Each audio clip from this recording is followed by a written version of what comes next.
First, we should warn you that this story discusses suicide. This past week, the parents of a 16-year-old who took his own life filed a wrongful death suit against OpenAI, which owns ChatGPT. They say that after their son expressed suicidal thoughts, ChatGPT began discussing ways he could end his life. The lawsuit is one of the first of its kind, but there have been a number of reports about people developing distorted thoughts or delusional beliefs triggered by interactions with AI chatbots. The repercussions can be severe, causing some users to experience heightened anxiety and, in extreme cases, to harm themselves or others. It's been dubbed AI psychosis.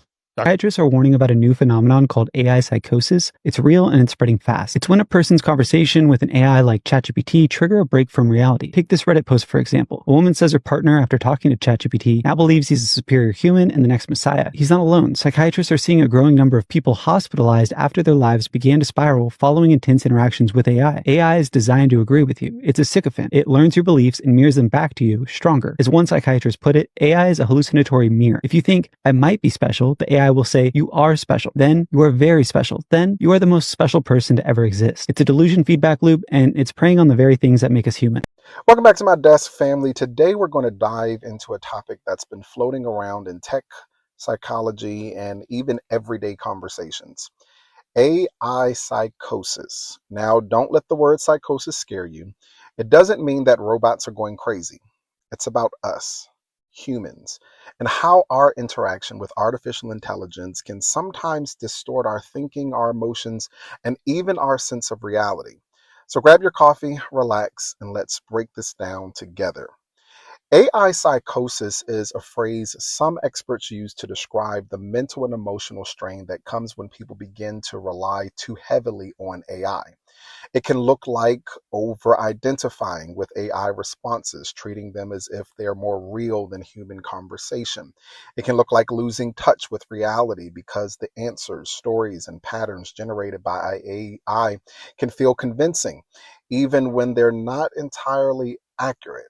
It can look like emotional dependence, where a person turns to AI for comfort, validation, or even companionship in place of genuine human connection. AI can be an amazing tool, but like anything powerful, it comes with its risks. Now, let's not paint AI as the villain here. There are a lot of positives. AI can help students learn faster by explaining difficult concepts. It can provide companionship for someone who feels isolated, offering conversation when no one else is around. It can spark creativity.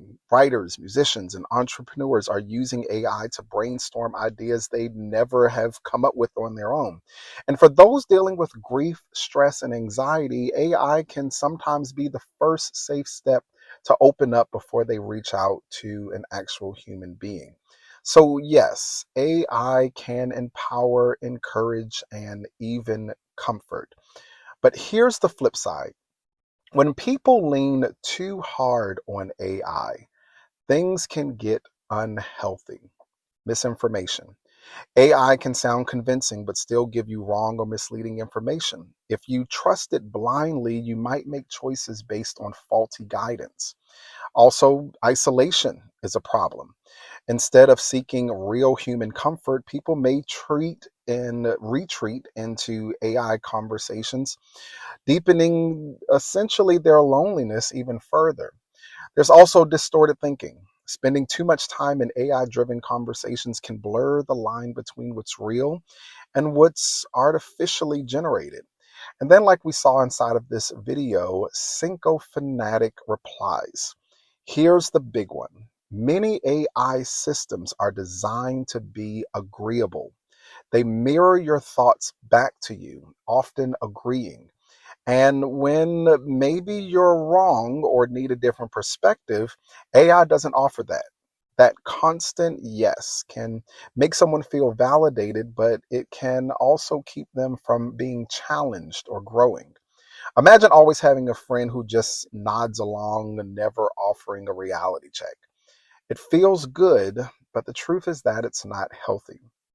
If you're listening to this and realizing, wow, I might be leaning too much on AI, I want to encourage you. AI can be a helpful assistant, but it should never replace authentic human connection. When you're in a time of crisis, grief, or even just loneliness, please reach out to another human being, a friend, a family member, a counselor, a pastor, a trusted community that you can lean in on. Why? Because dealing with certain things that are happening with regards to your relationships, with your life, with your health, with your finances, healing happens in relationship.